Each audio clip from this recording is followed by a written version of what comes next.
It is not just because God has sent us that we're able to do the things that we do. There is a place for financial resources. And if those resources are not there, Sound of Revival cannot happen. The retreats we have for workers cannot happen. All of the programs, koinonia services cannot happen. And how many of you know that the program of God, it does not care whether fuel prices or fuel has increased or the money, whatever. The church must march on. The program of God must continue. Listen, if you love the Lord sincerely, I'd like you to pray from your heart that God will grant you access, that he will trust you with kingdom resources. Do you know there are parents right now who have to select which child will go to school and which one will sacrifice? Have you heard of such kind of things? Because they can't afford for all five. They'll now say, you firstborn, you are 11 years, you can go and learn work.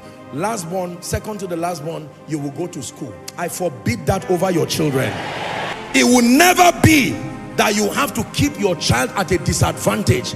As it is rising, the grace is also rising.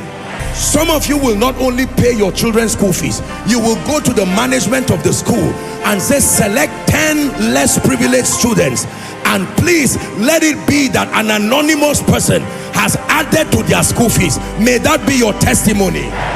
Hallelujah.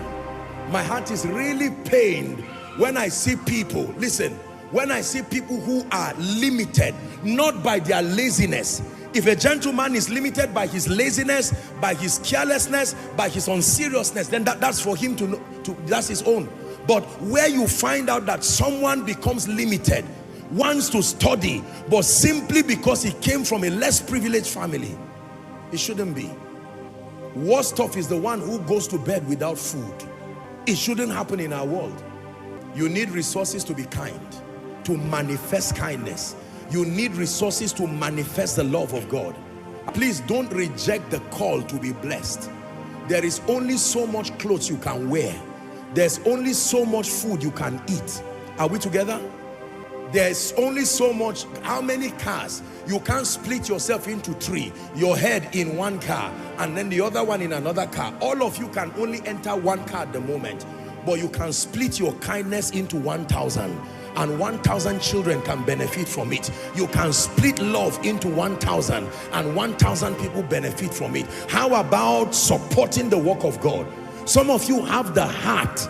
Every time you come for koinonia, you can see it, that you have the heart, and you're saying, Lord, if you can place it in my hand, there's nothing I cannot do for you. May God answer that prayer this year. There will be a sudden rise of kingdom entrepreneurs. You will see young boys in their 20s, young ladies in their 20s. I'm not talking of fraud. I'm not talking of all kinds of, I'm talking of divine ideas, strategies by the Spirit that causes you to be a commander of a strange order of kingdom wealth. Wealth that will not distract you. Wealth that will keep your vision, your focus, and your passion for God intact. I hate poverty with all my heart. I do.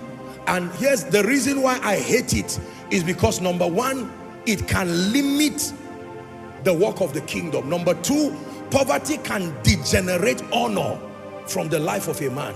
It can reduce a man to nothing.